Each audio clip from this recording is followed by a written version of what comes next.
Barry Eichengreen, provavelmente um dos melhores economistas de economia internacional do mundo. Ele vem fazendo um acompanhamento super interessante, fazendo um paralelo entre a Grande Depressão dos anos 30, que foi a maior recessão que a economia moderna conheceu, né, e o que está acontecendo na economia internacional hoje. Essas linhas azuis respondem a um índice, né, da produção industrial, do comércio mundial e das bolsas, das ações, do mercado de ações, que aconteceu em 1930 em azul e o que está acontecendo agora em vermelho. É um índice que permite, se eu saio lá de 100, né, e caio para 90, houve uma queda de 10%, se eu venho para 80, caiu 20%, etc. E o que está no eixo de baixo? No eixo de baixo está fundamentalmente os meses, desde que a crise eclodiu, quantos meses demorou para que a economia se resgatasse, né, saísse da recessão. A gente observa que na Grande Depressão, esse processo durou 40 e poucos meses, seja na produção industrial, seja no comércio, seja no mercado de ações, para que a economia saísse da depressão e ganhasse, né, recuperasse fôlego. Quando a gente olha para o momento atual, a gente nota o seguinte: em 2009, né, se vocês olharem os gráficos com atenção, quando eu fazia essas palestras e comecei a usar esses gráficos do Eichengreen, a gente viu um paralelismo impressionante entre a produção industrial, especialmente, e o que tinha acontecido nos anos 30. E ali foi um medo generalizado dos anos de 2008 e começo de 2009, de que a economia mundial mergulharia numa recessão, e se tivesse seguido o paralelismo dos anos 30, levaria provavelmente 4 anos para que essa economia saísse do marasmo, saísse do buraco.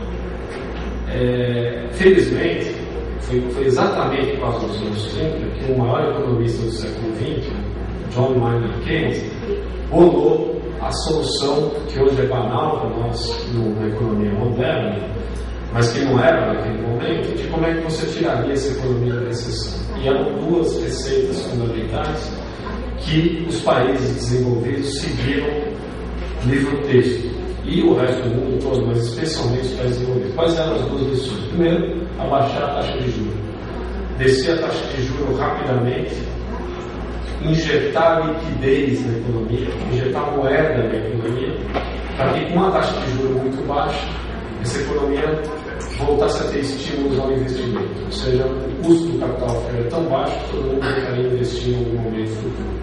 Além do que, baratearia o crédito dos bancos, os bancos colocaram muitos créditos nesse momento, o mercado internacional, o comércio internacional, vocês notem que a queda, a tal globalização que a gente vivia nesses últimos anos, a queda do comércio internacional foi violenta, e já falo da importância disso para os nossos mercados. E nesse momento, então, o mundo inteiro baixou rapidamente as taxas de juros, inclusive o Brasil. E a segunda lição de Keynes é que você precisava estimular a demanda, porque as pessoas todas com medo do que vinha pela frente, recuaram, pararam de consumir, e se elas param de consumir, isso aumenta o desemprego, e cada vez que aumentava mais o desemprego, todo mundo tinha uma reação de redução de consumo para tentar apertar o bolso. Isso faz a economia entrar num buraco, um desequilíbrio, uma certa insanidade, né, coletiva, que vai fazendo a economia mergulhar, e levou 4 anos nos anos 30 para recuperar. Então, o Keynes nos ensinou que o que precisava fazer precisa gastar. O governo precisa gastar para reestimular a demanda e fazer essa economia sair da crise. O que a gente nota é que, de fato, as políticas monetárias e fiscal, né, dinheiro de uma de gasto do outro, do governo, recuperaram, né, tiraram a economia do risco de uma recessão bastante profunda. Né? A gente já passou a pior fase, felizmente já passou. E começamos a desenhar o mundo, né? Bom, antes, vejam vocês que tem um ponto aqui super importante nos mercados agrícolas em toda a precificação. A gente lembra que em 2008 os preços dos grãos atingiram recordes históricos. Na economia extremamente aquecida, a oferta não conseguia atender essa demanda, muito capital circulando no mundo, os fundos de especulação entraram violentamente nos mercados agrícolas, commodities. Nós vamos olhar que esse é um processo que está voltando a acontecer. Os preços agrícolas estimularam os fundos a entrarem e os preços atingiram níveis recordes. A hora que os preços agrícolas estouraram, a demanda de fertilizantes explodiu, os preços dos fertilizantes dispararam no mundo inteiro. Obviamente, o fosfato de cálcio, que tem íntima correlação com a produção de adubo fosfatário, dispara de preço e, de repente, pessoal, e aí está representado por esse corte abrupto do comércio internacional. A hora que a economia internacional parou, o crédito bancário simplesmente parou. Meu pai, eu ouço muito ele, respeito muito ele como economista e aprendi muito com ele. E eu lembro, uma pessoa de 66 anos, estudou economia a vida inteira, e eu não esqueço de falar que eu nunca vi na minha vida, durante uma semana, o empréstimo interbancário não aconteceu no mundo, ou seja, não houve empréstimo de banco para banco. Tamanha a desconfiança entre os bancos, tamanha a obsessão por a crise vai vir, eu preciso segurar o que eu tenho no caixa. Só que a hora que você paralisa o crédito entre bancos, você paralisa simplesmente o crédito entre o banco e as empresas. Nesse momento, o que todo mundo precisou fazer para fazer caixa, para conseguir rodar seus negócios? Fritar seus estoques. E a gente viu um mergulho no comércio internacional. Você imagina um comércio internacional que estava rodando com prazos de 3, 6, 9 meses, e de repente você corta a liquidez, todo o dinheiro que está no meio da história, simplesmente as empresas ficam travadas, isso em termos mundiais, começa a acumular estoques, começa a ter que tocar as coisas de qualquer jeito, aí todo mundo começa a vender rapidamente seus estoques, e a hora, nosso comportamento de manada, a hora que todo mundo começa a ver que o que tem na mão está perdendo valor, sai vendendo mais rapidamente, e aí esse negócio despenca. Consequência disso, pessoal, nos mercados de carne foi evidente. Você teve um processo violento de redução dos estoques de suínos, de aves, nos Estados Unidos, menos na Europa, mas também forte na Europa, e isso fez com que a oferta encolhesse. Quando esse ciclo de recuperação econômica veio e a demanda veio, e deixa eu chamar a atenção para um ponto muito importante, essa demanda, muita gente argumentava que a demanda de alimentos não cairia com a crise. Por quê?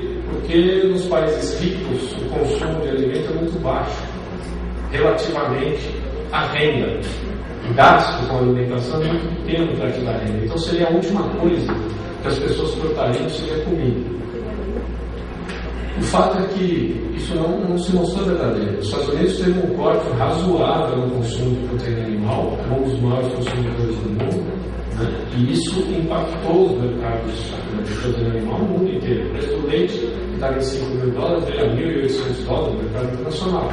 Só para falar um pouco dos extremos. Né? Mas a verdade é que todas as proteínas cederam. Ocorre que, conforme o ciclo de recuperação veio, e como você tinha feito um ajuste na oferta, na fase de desespero, a gente começou a ver em 2009 e começo desse ano uma recuperação nos preços da proteína animal e nos preços dos grãos. Eu vou voltar a esse ponto mais para frente, mas note que a gente saiu daquela fase de desespero, né, para uma fase, eu diria, de uma semi-euforia de novo nos mercados agrícolas. Por que está tão aquecido vários mercados? Primeiro, eu queria falar do ponto de vista de demanda. A oferta nós vamos conversar daqui a pouco. Mas quando diz demanda, essa recuperação econômica, ela está polarizando o mundo. De um lado, está muito evidente de que a Ásia está crescendo num ritmo praticamente pré-crise. A China vai crescer 10%, alguma coisa ao redor disso. O consumo interno de alimentos chinês está crescendo de maneira forte. O consumo de soja é violento, nós vamos mostrar isso. É assustador, eu diria, para quem acompanha esse mercado de perto. Por que a China conseguiu fazer uma recuperação econômica muito forte? E eu chamo a atenção de vocês, que para mim é o coração da questão para vocês acompanharem isso com muito carinho. Veja o dilema de 2008. Quando a economia internacional entrou numa recessão muito profunda, a pergunta que todo mundo fazia era o seguinte: olha, se os americanos entrarem em recessão, não vai ter como a China não entrar em recessão. Por quê? Porque o modelo chinês de crescimento era fundamentalmente um modelo voltado para exportar produtos para o hemisfério norte, para os Estados Unidos e Europa. Produtos industrializados que estavam produzindo, que o mercado interno não tem como absorver porque todo mundo é pobre. O mercado interno é de baixa renda. A estratégia chinesa, então, é produtos industrializados de renda mais alta, exporta isso para os Estados Unidos e, conforme a renda do chinês for aumentando lentamente, mas vai aumentando lentamente, né? Você vai tirando gente do campo, vai colocando gente na cidade, uma mão de obra extremamente barata, isso dá muita competitividade às suas exportações, mantém uma taxa de câmbio desvalorizada e com isso você consegue exportar bastante. Olha, a programa macro acho que fica evidente olhando dessa forma. Se um pedaço da produção chinesa era voltada ao exterior e os clientes da mercadoria chinesa estão reduzindo o seu consumo, é evidente que a China teria que se desacelerar. O governo chinês, então, em 2008, percebeu isso com uma clareza assim, cristalina. A competência de gestão econômica do governo chinês a gente tem que tirar o chapéu.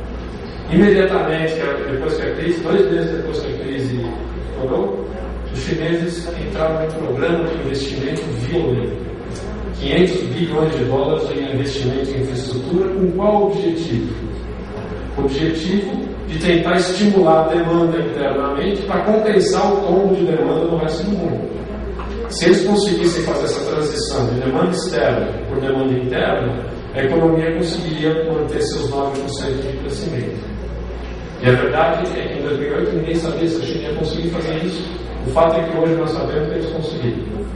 E aqui tem uma mudança de paradigma muito importante, muito mesmo.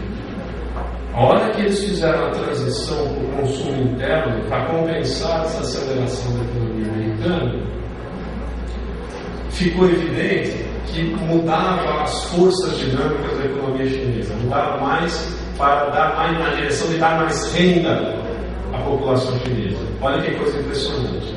Um dado interessantíssimo do economista chinês e do economista inglês que trabalharam juntos. No ano passado, pela primeira vez na história, a renda dos chineses migrantes, o migrante chinês mais pobre, o que está saindo do campo e está vindo para a cidade, o chinês realmente miserável, subiu em termos reais, ou seja, descontado a inflação, 17% no ano passado. Acompanhe isso nos noticiários. Começou a aparecer, vez ou outra, greve na China. Greve nunca foi tolerada pelo governo chinês, porque isso poderia representar uma explosão social. Por que eles estão aceitando greve? O que significa greve, pessoal? Vocês concordam que greve é distribuição de renda? Greve é aceitar que o trabalhador vai ter mais salário mais alto. Então, o governo chinês está dosando, está acelerando o ganho de renda do trabalhador interno e isso tem estimulado o consumo de maneira muito forte. Chama atenção desse aspecto, porque ele é um aspecto fundamental do ponto de vista macro e, obviamente, vai afetar os mercados agrícolas. Exemplos. Esse ano a China já importou dos Estados Unidos 4 milhões de toneladas a mais de soja. E o Brasil ofertou, nesses 9 primeiros meses do ano, 3 milhões de toneladas a mais de soja do que o ano passado. São 7 milhões em um ano. A economia chinesa consome 60 milhões de toneladas de soja. Isso é um crescimento de um ano. Vamos dizer, é para recuperação do estoque? Seguramente é. Um pedaço mas um pedaço que consumo